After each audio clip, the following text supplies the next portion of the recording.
Hello and welcome to Season of War. Alex and I are here back for another Age of Sigmar matchup. Going to be a spicy game here today with the debut of Alex's Disciples of Tzeentch. So this is the channel debut of this army. And this was the army that won the vote by our premium members in our most recent membership goal of unlocking a new army. So they voted for Tzeentch here. So I've been working, getting these guys painted up for you, and this is the first list. Going to run some spicy things today. Yeah, Jordan managed to paint up 2,000 points of Tzeentch in 2 weeks, and meanwhile I've been working on 2,000 points of Seraphon since before Christmas. Yeah. Not ready yet. Went for a fun scheme here, kind of like we were talking about, that really doubles down on the horror aspect. Yeah. Trying to be nice and spooky, and obviously still more work to do always. It never ends. Highlights, details, all that thing. But while we're on the topic of membership goals, I also want to mention our next membership goal. Every month we're to do another battle report, an extra one for everyone to view. But the premium members are going to decide what kind of game it is. So these are going to be more unique, off-the-wall games.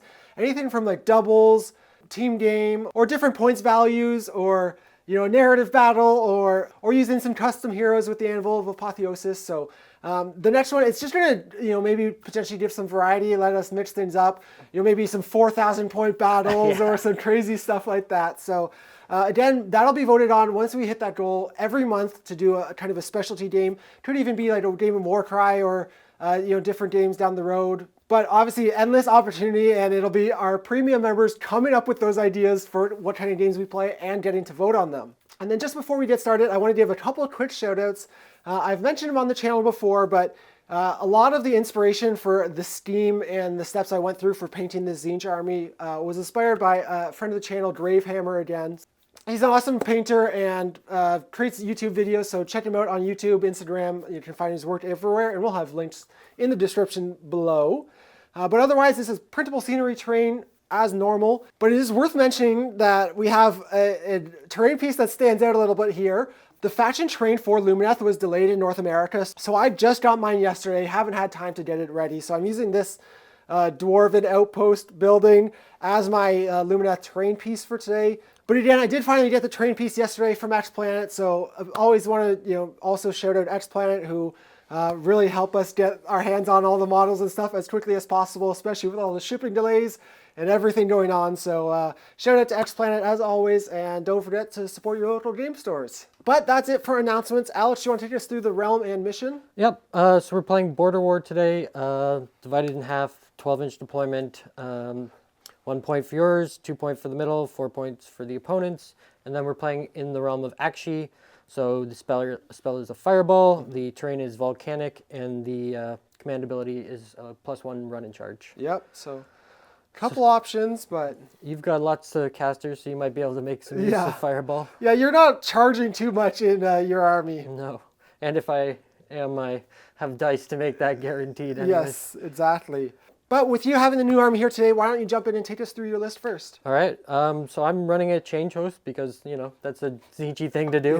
Yep. So 10 pinks, 10 more pinks, 10 brims, 10 more brims, unit of 6 flamers, a unit of 6 flamers, and then 2 exalted flamers, the Lord of Change, rounding out the change host, and then a Fate Master who provides a nice hit or reroll. Yeah, reroll hits. Yeah. So yeah, that's all of me. I'm a 2-drop. Yeah. So when we were looking at what list to get, built and painted first, this was going to be one of the quicker ones, and it's right into the deep end of the filth. So you're in Eternal Confederation as well. Yes. So obviously the heavy flamer shoots you off the board kind of build. And I do have to give a shout out. This list is directly from one of my TTS opponents in a recent event, Antu. So shout out to Antu, who inspired this, us to get this filthy list on the channel. But I am not without my own tricks also. Playing Lumineth, I'm running Sire today, so that's the double Aether Quartz on all my stuff. I have the Orlon Legion Battalion, so 2 units of 20 Wardens, 2 units of 10 Sentinels, the Cathalar in there. And then outside the battalion, I just have the Lord Regent and Teclis. Lord Regent is my general here, has my sub-faction artifact and command trait. And then my extra artifact from the battalion is the Silver Wand on my Cathalar, which makes her a 2-cast wizard. Obviously Teclis, big boy, hopefully giving me some magic protection and a 5-up feel no pain. And then I have a couple of endless spells. The typical ones, obviously Hishing Twin Stones, Spell Portal, and then also taking Geminids today. So again, spicy list on my side as well. These are, two potentially top tier armies that are, going to be sliding some spells and some magic at one another and shooting. And then for auxiliary objectives, the two I chose today, the first one was Assassinate, so you have to pick a hero for me to kill. I'll pick the Fate Master. Cool. And then the second one I chose was Headhunter, so kill all your heroes. So want to do that? I have to in this, right? That's limits your summoning. Yep. And obviously I am going to be potentially providing you a ton of fate points in this army. Yeah. What were yours, Alex? I picked the Bait, which I will put on these 10 Brimstone Horrors. And I picked Territorial. I've just got to hold my objective for 2 turns. Okay, sounds good. Well, with that, so I was a 3-drop with my battalion in this list, which is quite low, but you were 2 here. So you will have choice of how the game starts. You can tell I did deploy just outside of all your threat ranges for your shooting, so I'm very defensive. But you obviously have some teleporting and other tricks as well, so how do you want this game to start? I will take the first turn. All right, sounds good. We'll jump right into things then with Tzeentch going first.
All right.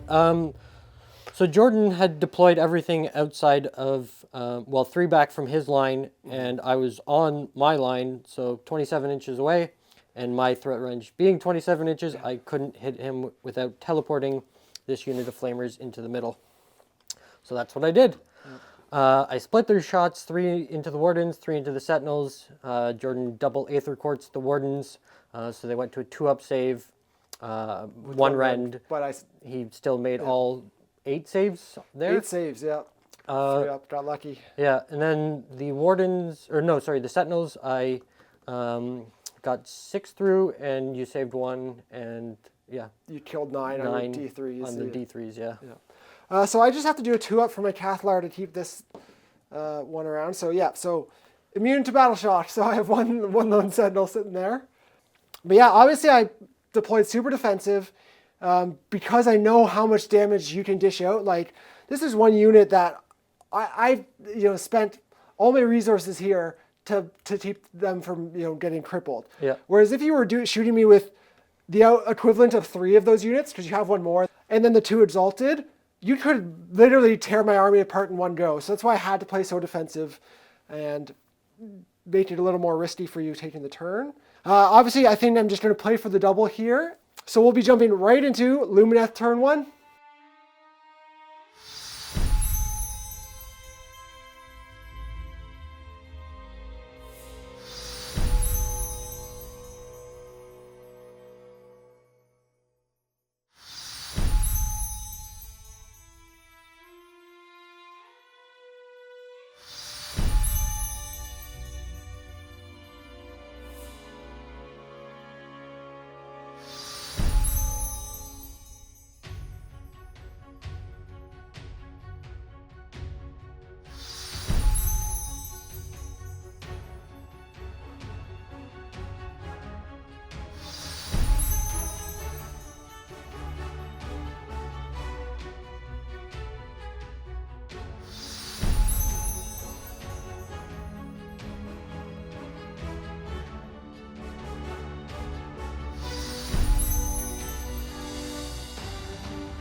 right, so Lumineth turn 1. Obviously, like I said before, I'm kind of playing for the double.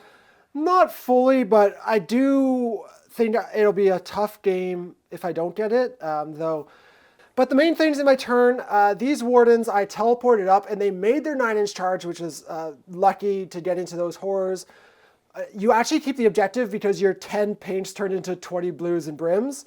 So we're tied on the objective, and you remain in control. But that's fine because it just starts the process, right? You will actually have to roll Battle Shock for them in a moment, but here I had this unit double move. They're immune to Battle Shock. They're ethereal, so really I threw them forward. You have to deal with them, and it's hard for you to deal with them because of the ethereal. So they're kind of a problem right now for you, hopefully. I had a little bit of shooting. I tried to put it all into the Fate Master to take him off. I got 5 out of the 6 wounds through because Teclis didn't get his shot off to get the last one.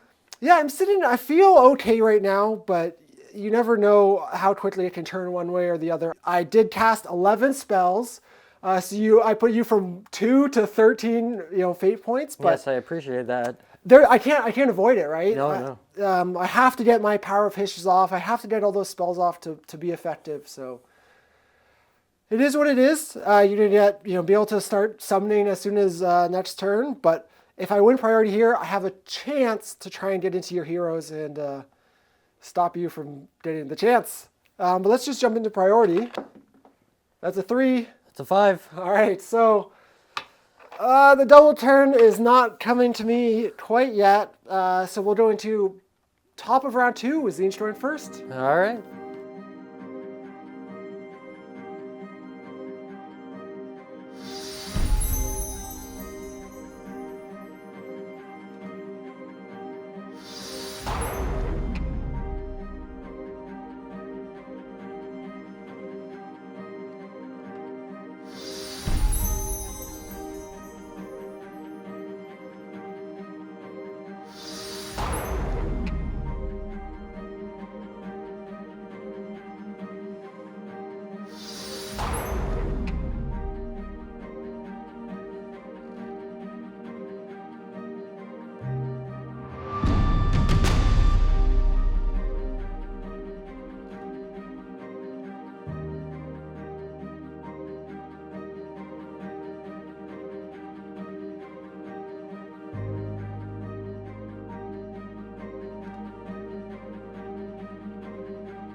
Alrighty. Tzeentch, turn 2, top of round 2. At the start of the hero phase, I teleported these guys just so they would all be in range. They wouldn't be able to walk into range. So teleported them. Did all the shots. Yeah, there wasn't really anything else worth teleporting. Shot the one Exalted, killed 2 Sentinels. I shot this Exalted, these Flamers, these Horrors, those Horrors, all into them. Killed 13. Yep, 13. Yeah. Shot these Brims and those Pinks into these guys. Killed, what, 2 or 3? Yeah, 2, I think. So trying to whittle me down. But I kept both center objectives and mine, so I got 5 points again. Yes. I retreated the Lord of Change out a little bit further. And with killing a couple of your Sentinels, I just don't think you can kill him this turn. At least not with shooting, maybe, if you put all your spells and teleported But something even- and charged yeah, into him. it's like- Yeah. I'd have to invest way too much, where it leaves me weak everywhere else. Overcommit. So, yeah, I spent all the fate points Jordan had given me to bring these blues down here, which probably ended up being the wrong play because they only did 1 wound to the Sentinels, or the Warden, sorry. It probably would have been better to put them here and just put more bodies on the objective. I was really trying to focus on killing that 1 unit, but double Aether Quartzing. Yeah, you did force me to use it. Obviously, it's a one turn thing. Yeah. So by the time your next turn rolls around, there's a good chance you'll be able to, finish either unit off, whichever one I don't make ethereal, basically. No, I mean, that really doesn't even affect it because in melee I don't have any. Yeah, bad, but I so- just with your shooting. Yeah.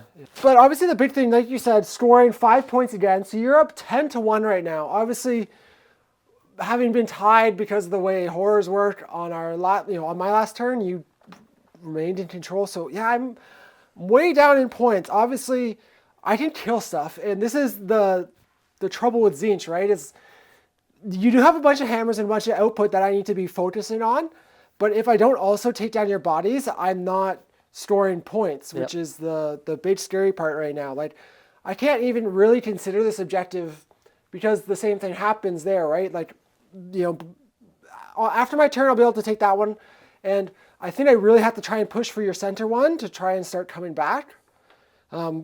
Points-wise, on the table, attrition-wise, I feel okay, but it's just scoring is the big thing, which Tzeentch is obviously very good at. But with that, we will be going into bottom of the round and Lumineth turn 2.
All right, so Lumineth turn 2. There's been a lot of action for such a, not even being halfway through the game yet.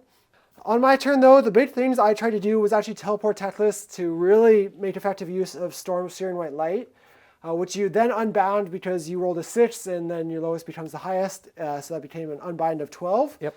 Unbinding Storm of Searing White Light, which sucked because I would have loved to just start chipping wounds off even your flamers, killing 1 or 2 would be nice. Oh yeah, there. 2 more off of each of the units of Brim, so you get more guys in. And... Yeah, exactly. And start whittling these guys down. Because actually as I do wounds to here and they expand in terms of multiplying into more bodies, my Horde spell is even better against them. But because you unbound that, I kind of had to pivot. I cast Spell Portal with this unit going backwards to Teclis so that he could then send the anti-Horde spell into this unit, I only killed 6 there with that though. And then they killed 5, so actually with your Destiny dice of a 1, they still remain in control of that objective, which is big. But because I do get to your back one, I score 5 points here, still putting me down 10-6, hoping for priority here to try and solidify positions and whatnot.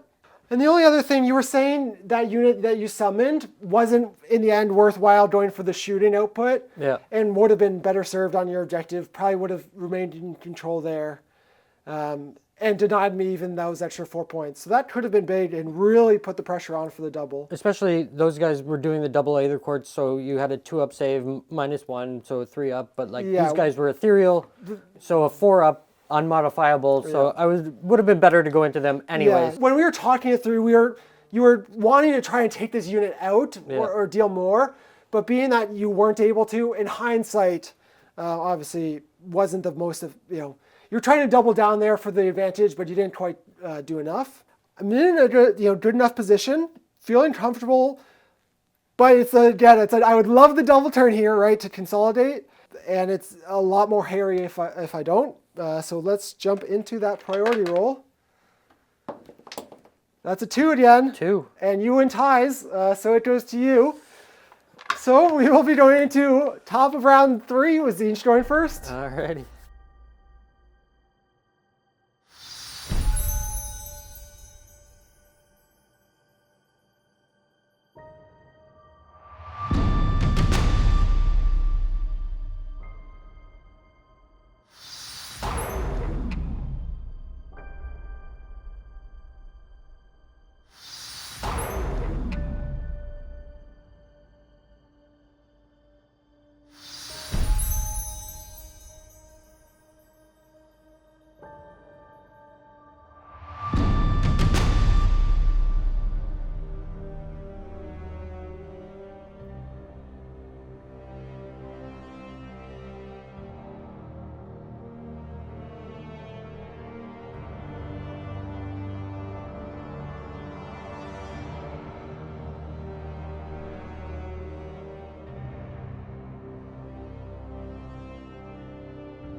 All right, so Tzeentch, top of round 3. I did some Tzeentchy things this turn. I spent my fate points thanks to Jordan once again. I brought down 10 blues in the back, and I spent destiny dice to guarantee their charge in. I moved these units of blues that I summoned last turn from Jordan, and they used destiny dice to guarantee their charge in. I also used the Gifts of Worship on them, so I took this objective back from Jordan now, Yep. so these guys count as 2 models on the objective from now on. I shot the Exalted Flamer, the Brims, and the Lord of Change, and finished off these guys with the help of one of the regular Flamers. The other Flamers shot into these guys, which actually made my charge slightly harder, but I had the Destiny dice to do that anyways. So this one unit of blues in the back didn't get to shoot because I just didn't want to keep making my charges harder and harder. Yeah. I could have made a roll, well, I did make a roll and charged on to and taken Jordan's home objective. I would have got 4 points here, but then he could have had 3 turns of 2 points, so it's like... Yeah, not worth it. Yeah, the trade, and in this battle round, not worth it. Next round, maybe it is, because even if I take his for 4 and he takes that one for 2 twice, I only come out even. But I did end up scoring the 2 center ones again. I held my home one, or took back my home one, by a single model. Yes. 12 to 11. So I'll score 5 here again, putting me up 15-6. Yep. Going into bottom of round 3, though. So Jordan will have a chance to respond, and again, it's like every turn I'm like, I need the double a little bit more and more. So yeah, because you really don't have a play for that one or this one. I mean, Teclis could go over there and do that, sure, by himself, but this one is really sort of out of reach.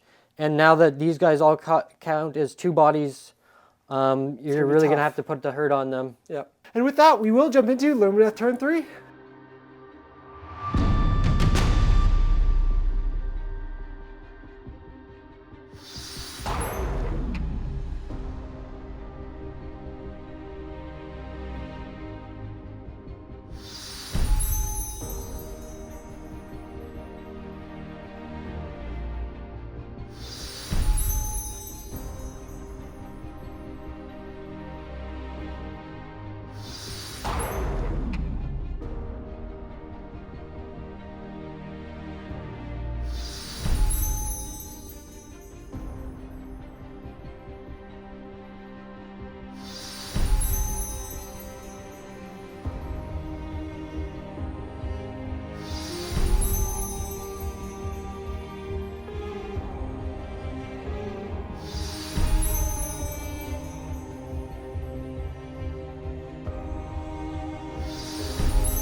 All right, so Lumineth turn 3. Feel like I'm starting to turn the corner. Obviously, still just straight up ignoring these 50 wounds over here. They'll obviously still be a threat at tapping objectives.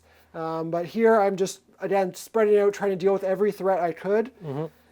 The major one that I did not deal with was there was 1 brimstone remaining on this objective, and after killing 7 throughout the turn, Alex used his second last destiny dice, which was a 3, to pass their battle shock, so that 1 remaining brimstone lives and holds that objective for the turn, which 2 points every turn. That's just going to be bait. If you win priority here, that's another 2 points for you if you just retreat out of combat.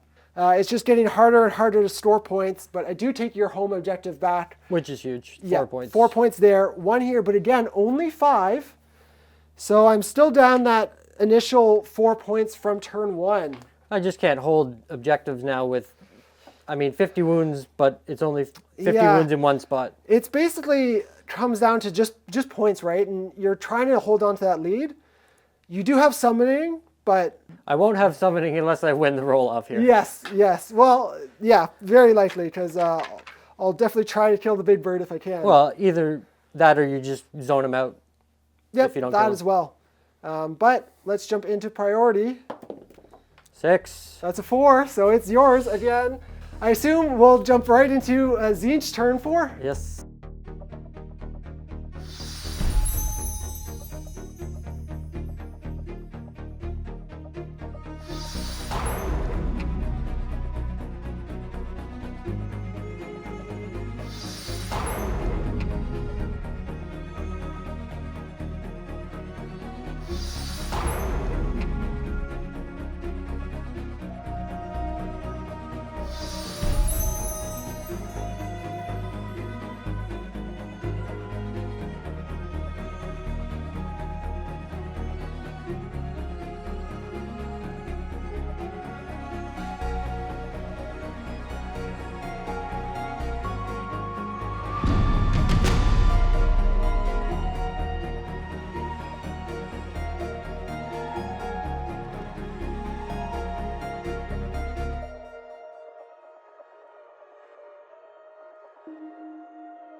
All right, Tzeentch, turn 4, trying to hold on with my rapidly dwindling forces. There was 1 brim left, but when Jordan moved the Geminids, there was no brims left. So I kind of had to reinforce. Yeah, reinforce over there, pull from over here. So the Lord of Change moved over here and shot off our Lord Regent with the help from the blues that he summoned. These pinks moved over. A couple of them shot into the Wardens, but the majority of them shot into Teclis because I didn't want Jordan pulling to make my charge harder. And then I charged in here and I did 1 damage, and then Jordan killed 4 back, but they split into more bodies. So I'm now holding this objective again. We'll see how long for with Teclis. It's tough because there's so many wounds there. So. Yeah, you kind of got to focus them, but then how do you take other ones? Yeah. So yeah, I will again score 5 points here. Yeah, because you still hold this one. Oh, that's big. I need to have a full round of storing, or to stop you from storing 5, for a round, because you've been pretty consistent. But that's it for your turn. So we'll jump into bottom of round 4 and Lumineth turn 4.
All right, so bottom of turn 4 with Lumineth here, you had the big unit of horrors come back into your own objective, but I really had to keep storing that one points-wise.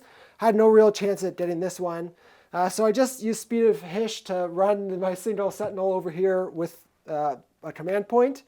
So I take that one for 2, my own for 1, and I just doubled down on those guys in magic using the anti-horde spell, shooting at them, and then charging, using my Aether Quartz with Tethys, and just getting enough damage that, you know, whatever was left was battle shocking off, which was the case. 26, I would have lost to battle shock had I had that many left. Yeah, so that obviously was worked out in terms of being able to double down into that unit, which means I store, again, 3 and then 4 for that. So I store 7 this turn, which is bringing me a good ways back from the deficit I was in. So now we are looking at going into round 5, though, and I am down 2 points. So I have to make up the deficit in this round, and that's pretty much it.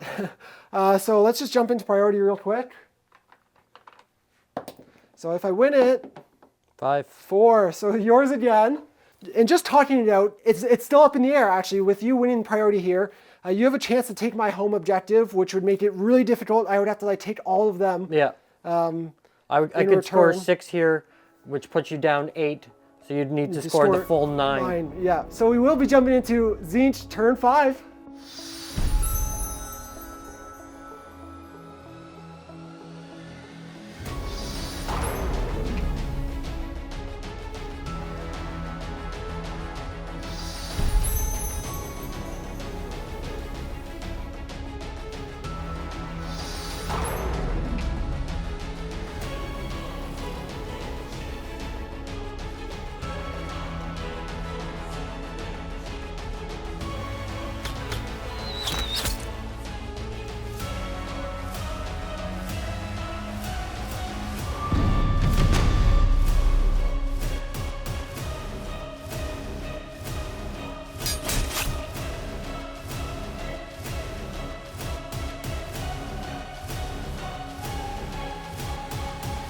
All right, so Tzeentch turn 5 went exactly according to plan.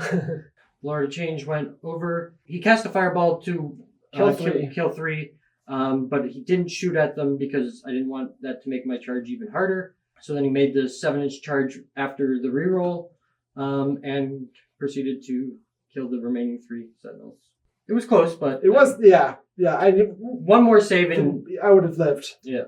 With taking both these objectives, you score 6 for the round, Yes. 4 for mine, 2 for the middle one, putting you 8 ahead right now.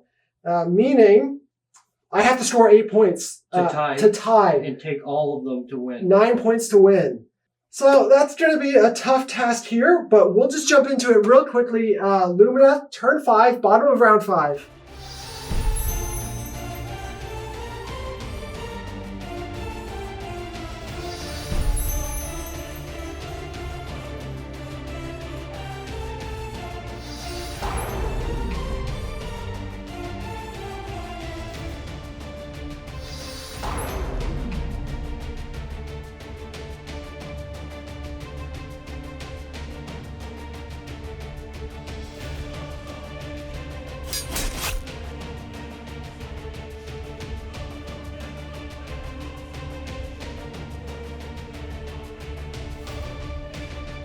All right, so Lumineth turn 5, and I went with 2 spell casts here because if there was a chance that you unbound Tethys's Speed of Hish, he wasn't getting into combat, or I have to roll a 10 to charge or a 9 if I teleport. But with how easy it is for the Lord of Change just to roll 1/6 on 2 dice, it's very likely that he unbinds that. So, or at least it's too risky. It's not too risky, and I really just needed that to get Tethys in so that he could do the output, force a big battle shock, and for the last couple to run. In this case, though, you have 4 blues remaining, which is 8 wounds, and you lose at least 4 on a battle shock. So you, at worst, Alex would be ending here with 4 brimstones left. At the absolute worst. So in hindsight, my play here is super close, obviously, and just to conclude the game, I score 6 points only. I don't take either of these. So I do lose this game by 2 points here. So big win for Tzeentch. But then just to recap my last plays here, while I had decent output from Teclis, it could have been better, and I was hoping to get some damage with my Cathlar. Like, even if I do 2 more wounds, 2 wounds with the Cathlar in Magic, that's it, right? Yeah, but she's casting without the Twin Stones because the Lord of Change just auto-unbound those when he moved over. Yeah, very easily. And then I just need to roll 1, 4, or 5, and I can beat her cast. So looking at the damage output of Teclis, I could have gone for the 4 spell casts. Now, you could get, Unbind Speed of Hishin is just over right there. But I should have potentially looked at casting the Umbral Spell Portal and sending the, Burning Simoom through Spell Portal, because, that does at least 3 wounds, which again here, it's only 2 wounds, because if I do 2 more wounds, that's 2 extra Battle Shock as well. And that would have been the difference. So it's literally 2 wounds, 1 claw, 1 more sword attack go through, or again, one of the spells off. Every little wound counts here, especially with Tzeentch, with your horrors, just the multiplying and relatively, elite on my side in comparison. So big win here for Tzeentch. This big play actually did end up winning you the game with that 7-inch charge. Yeah. Very Tzeentchy, just surviving and sneaking around, getting points where I got. Yeah, no, it was awesome. That was a really good game.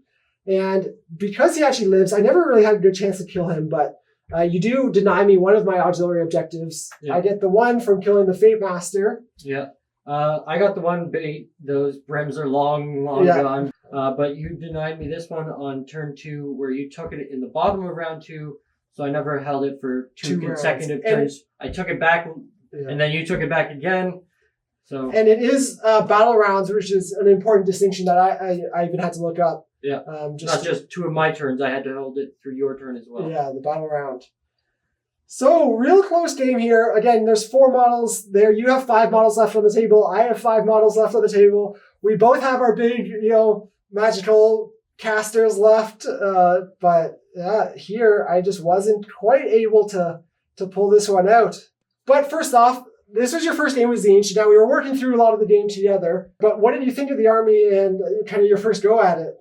The horrors are fun. They're a lot of work to micromanage all the switching around, but just having like hordes of unkillable things is they pretty just cool. Stick around way longer than they should, right? Yeah, the flamers are incredible damage, but not very tanky. They die to a stiff breeze. The Fate Master was real good for round 1, but again, not the tankiest of things in the Tzeentch faction. But yeah, they're fun to play, and we've got a whole bunch of other Tzeentch to paint up, so there'll be more build variety coming too. Yeah. Screamers and more horrors, and yeah, I think this was a good first taste. Obviously, the Eternal Confederation does have a lot of strength in terms of its output. Yep. Sire was a good match, actually, in terms of making 1 unit ethereal, double Aether Quartzing the other, so it gave me basically 2 rounds of reasonable resiliency against them. That's all it took, because after 2 rounds you could get in and eliminate both units of flamers, right? Yeah. Also looking back, I think if I had won one of those, especially the early priorities, even this late one would have let me score right away, right? Yeah, and I couldn't have made that. Yeah, play. I would have scored 7 points, and even if you score 5, we're still at worst tied. But good chance, you're not able to, like you said. It's always a tough one when the priorities don't go your way, but it made for a very interesting game in this case.